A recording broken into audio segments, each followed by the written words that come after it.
Help! Mommy is all dried up. I felt a sense of unease as I answered the early morning call. It was an SOS from my 5-year-old grandson. What do you mean? Where's Daddy? I asked, unable to grasp the situation, only to be hit with another shock. He pushed Mommy down the stairs a while ago and then left. I had always thought my daughter's family was living happily together. What on earth had happened to them? Trying to calm myself down, I hurried to my daughter's house. Little did I know then that I would soon be caught up in such a dreadful incident. I bolted out of the house upon receiving a call from Connor, gripping the steering wheel with confusion. It dawned on me that Maggie, my daughter, had been acting strangely lately. She seemed withdrawn, spoke less, and appeared thinner each time we met. When I expressed concern and asked, "What's wrong?" she would laugh it off, saying she just had a bad case of summer fatigue. However, behind that smile, there was no energy. Despite my worry, I regretted not paying more attention, fearing I might interfere too much. With these thoughts in mind, I arrived at my daughter's house and let myself in with the spare key I had. Inside the house, not a sound could be heard, so I called out Maggie and Connor's names loudly as I made my way to the living room. What's going on here? I couldn't help but cover my mouth in shock and stood frozen in place. Despite it being the height of summer, the living room was tightly shut, and inexplicably, the heating was on. Inside the room, which was steaming like a sauna, my daughter and grandson lay collapsed with flushed faces. Maggie. Connor. Stay with me. Though I could confirm they were still breathing, they both were unconscious and neither of them responded to my calls. Both. I quickly called an ambulance and then used ice packs from the refrigerator to cool down their bodies. After that, I contacted my son-in-law, Hugo, on his mobile phone.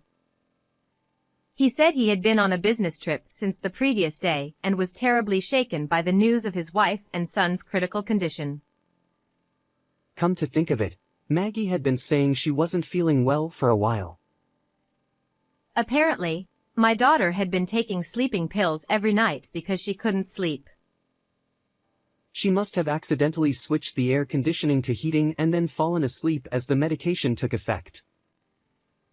His words gave me a sense of unease. Could such a thing really happen? Maggie had been sleeping in the living room, not the bedroom. Moreover, both my daughter and grandson were not in pajamas, and she hadn't even removed her makeup yet.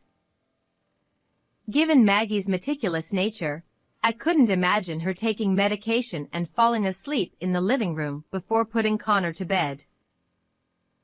However, at that moment, my thoughts were interrupted by the approaching sirens of the ambulance. Since my son-in-law mentioned he had urgent work and couldn't return immediately, I told him I would contact him again once we arrived at the hospital. With that, I was about to hang up the phone. By the way, Connor said something strange on the phone. He said Daddy pushed Mommy down the stairs a long time ago and left. Do you know what that could mean? I have no idea at all. Maybe he had a scary dream or something. Yeah, you're probably right. Sorry for saying weird things. Well, the ambulance has arrived, so I gotta go. At that time, I still had no suspicion whatsoever about Hugo, and I believed as he said, that my grandson must have had a bad dream. Maggie and Connor, who were taken to the hospital, were suffering from severe heat stroke and dehydration, and they did not regain consciousness that day. However, thanks to the diligent efforts of the doctors, they managed to overcome the critical condition, and the next day, it was my grandson who woke up first. Connor. Thank goodness. Overwhelmed with relief, I couldn't help but cry. Where's Mommy? Don't worry, she's gonna be fine.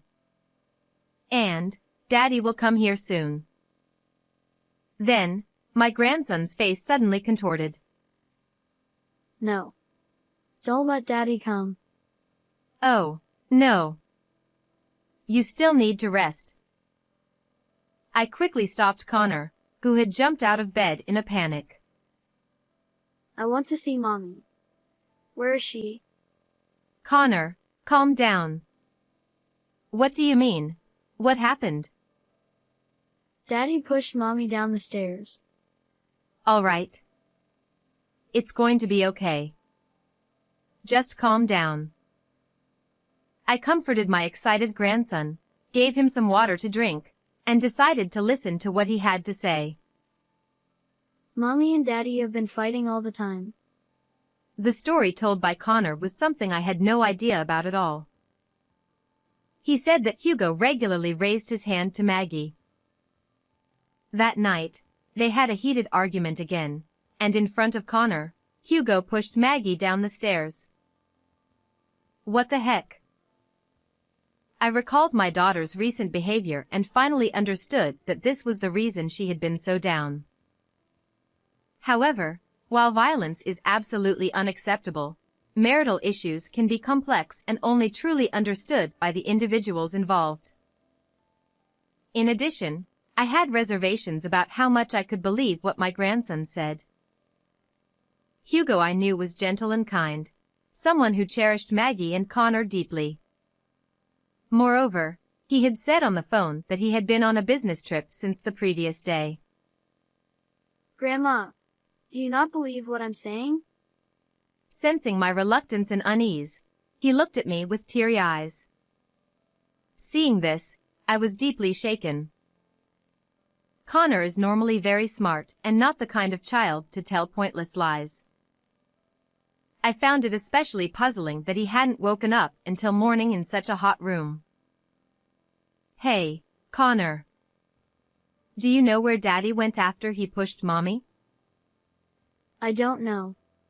But he said he had an important promise with Barbara. Barbara? Yeah, Daddy's affair. What did you say? I couldn't believe my ears hearing such shocking words from my 5-year-old grandson. Connor, do you understand what affair means? Not really. I secretly overheard Mommy saying that to Daddy. I sighed involuntarily. I never imagined that my daughter and her husband were going through something like that.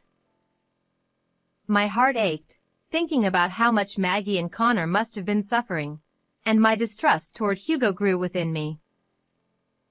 Could it be that he was the one who turned on the heating in the room? As that thought struck me, a chill ran down my spine. It suggested that my son-in-law might have intended to harm Maggie and Connor.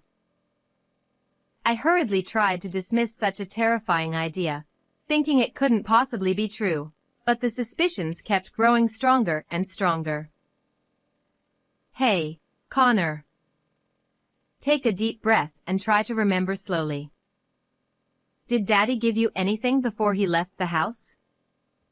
Like medicine or something?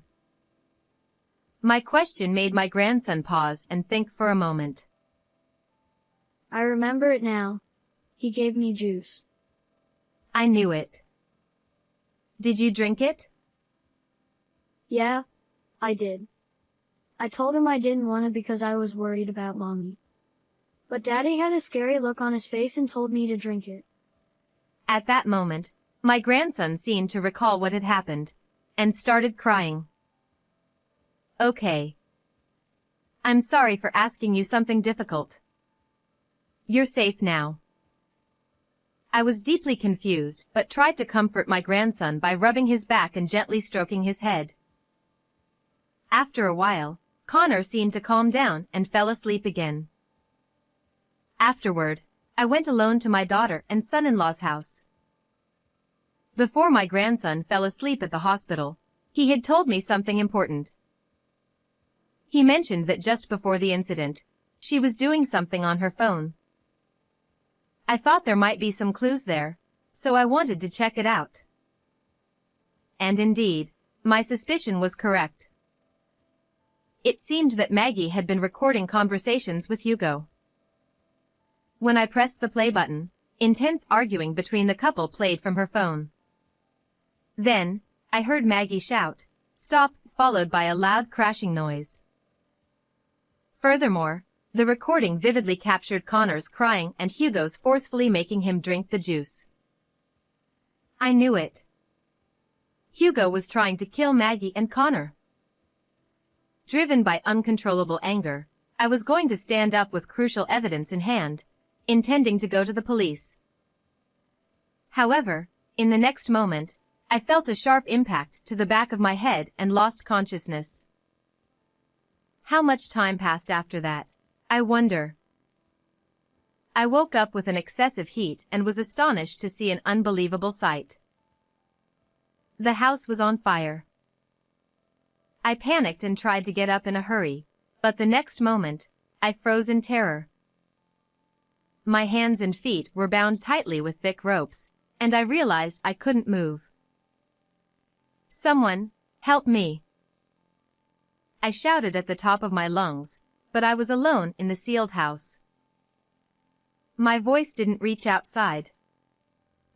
Surrounded by rising smoke, my throat parched.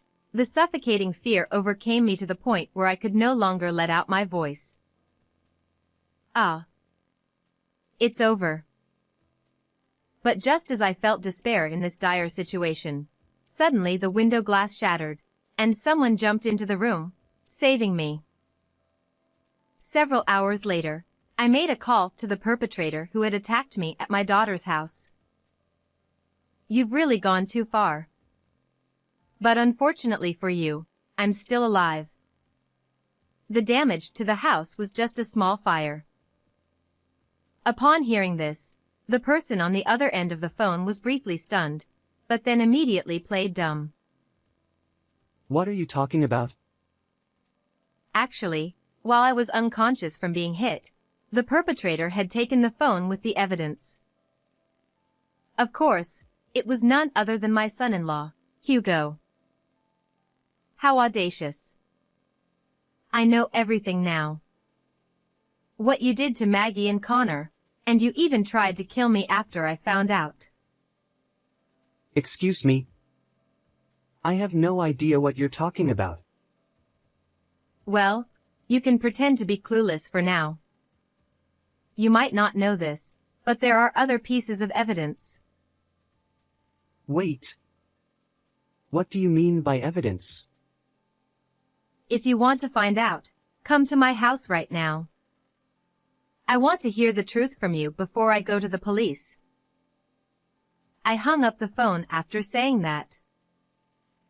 Now, it's finally time for the showdown. I'm going to crush that devil of a man thoroughly. Prepare yourself because I won't hold back. With each passing moment, my determination to confront my son-in-law grew stronger and stronger. Hugo arrived within an hour after that. What was that phone call about? It was quite surprising to hear such things out of the blue. I was the one who was surprised. I didn't know you were such a cowardly person. What's this all about? Please don't say such a thing. Don't play innocent. This morning, Connor woke up. It was a lie that you were on a business trip. I heard everything you did to my daughter and grandson the night before yesterday. I glared fiercely at Hugo and raised my voice, but he seemed completely unfazed. With an air of calm confidence, he smirked and mocked me. Bullshit. I don't know what you heard, but that's either a dream Connor had or his lie. It's crazy to believe what such a small kid says.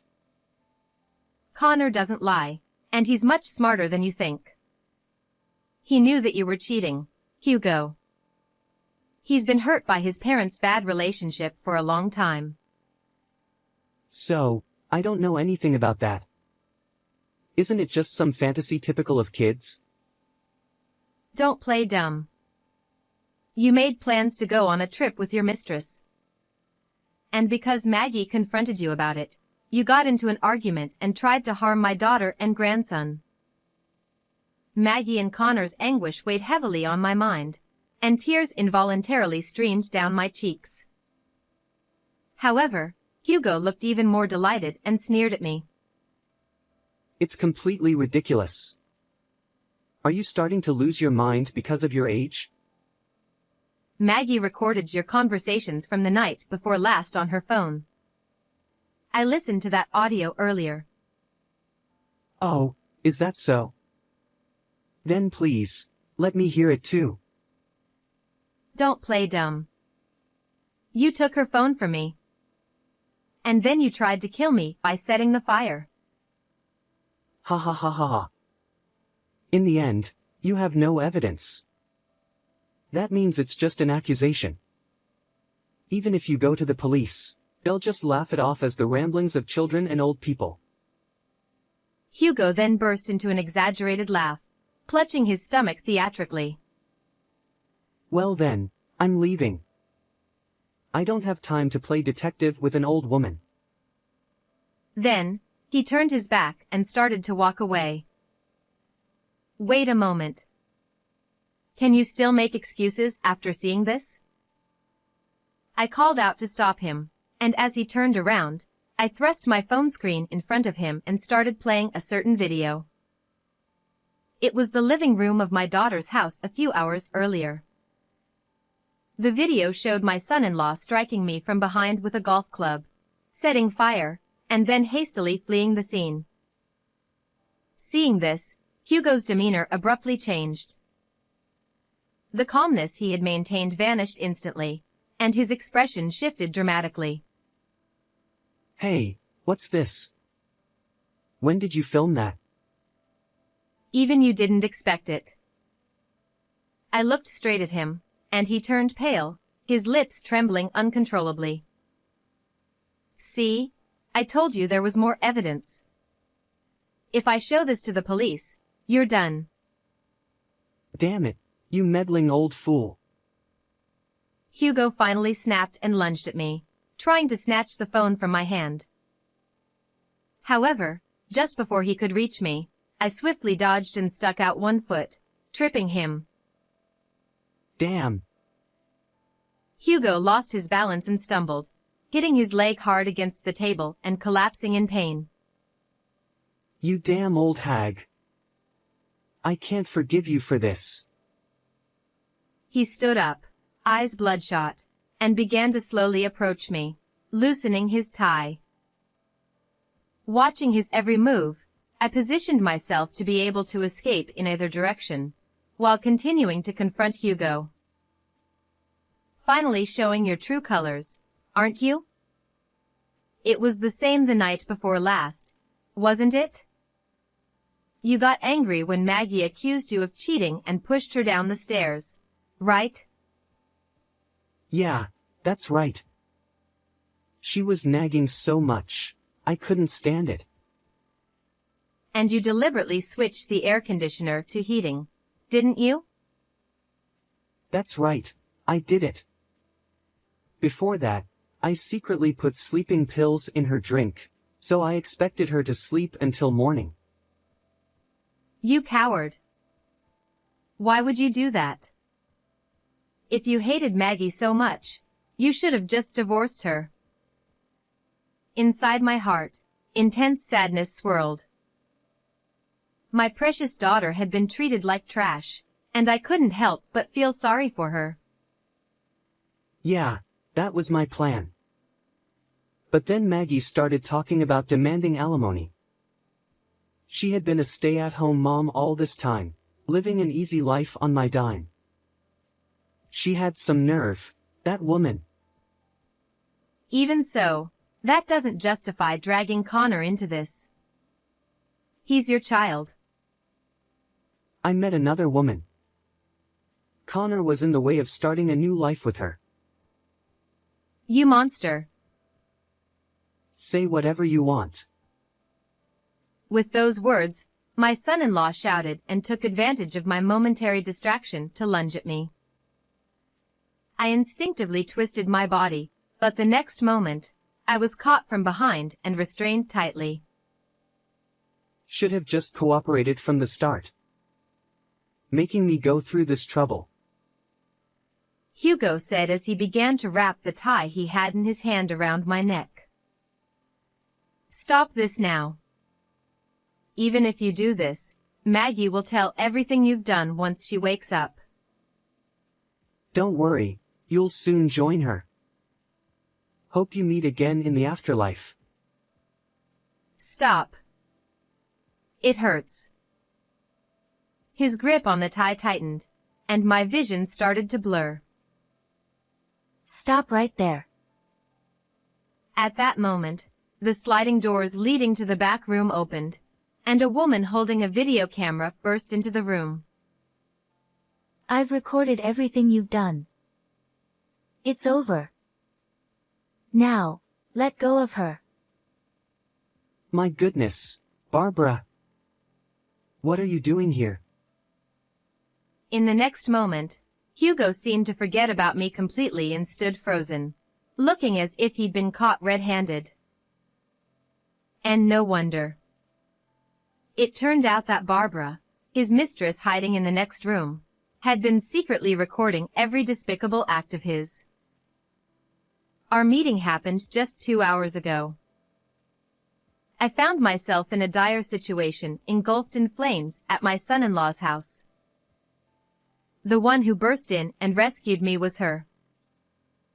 As it turns out, Barbara had been deceived by Hugo into believing he was single, and they had been dating all along.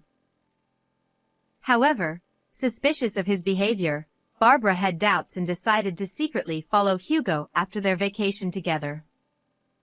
She traced him to my daughter's house.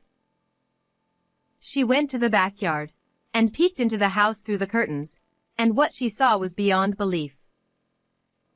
Barbara, frozen with fear upon discovering his true nature, quickly recorded his actions on her smartphone.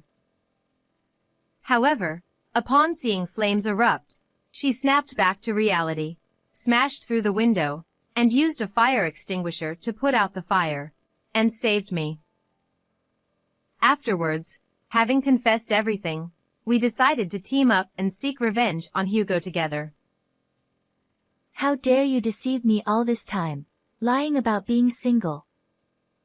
And to think you were capable of such terrifying things. I'm deeply disappointed in you. No, it's not like that. It was all for you. Huh? What are you saying? Don't blame others. I love you. Please, help me out. If we can get rid of her, we can be together. This is no joke. Besides, it's too late now. At that moment, as if on cue, the sirens of a police car that Barbara had secretly called could be heard. Hey! Why did you call the cops? My life is going to be ruined. What are you saying at this point? You brought this upon yourself. Please. Please let me go. Hugo, who had been so confident just moments ago, now knelt on the ground, crying. Barbara, please. Help me. We loved each other so passionately. Stop it. You disgust me. You are the greatest regret of my life. She said dismissively and turned away. Then, as if he had never treated me so terribly, he suddenly changed his attitude and clung to me desperately. Please forgive me. I'll spend the rest of my life making it up to Maggie and Connor. Huh? If you want to, do it behind bars. Please don't say that. I will change my ways from now on. I let out a big sigh. Listen, there's no from now on with you. We will never forgive you. Never show your filthy face in front of us again. Barbara and I handed over the sobbing son-in-law to the police. Then, we watched as Hugo, now in handcuffs, was pushed into the police car, and we high-fived each other. Afterward, my son-in-law received a prison sentence and was locked up behind bars. I received $15,000 in compensation from him for the attempt on my life. My daughter regained consciousness, and eventually, her divorce from Hugo was finalized. She claimed $20,000 in compensation and $100,000 in child support. He was also demanded to pay compensation by his affair partner Barbara, and sold the house to cover these payments, but it seems he ultimately ended up in debt. Having been cut off by his parents, he faces a bleak future even upon release from prison. Meanwhile, on my side, I started a new life with my daughter and grandson, living together in my home. Maggie started working to raise Connor well. With my daughter by my side, I'll protect my grandson's smile for as long as I can.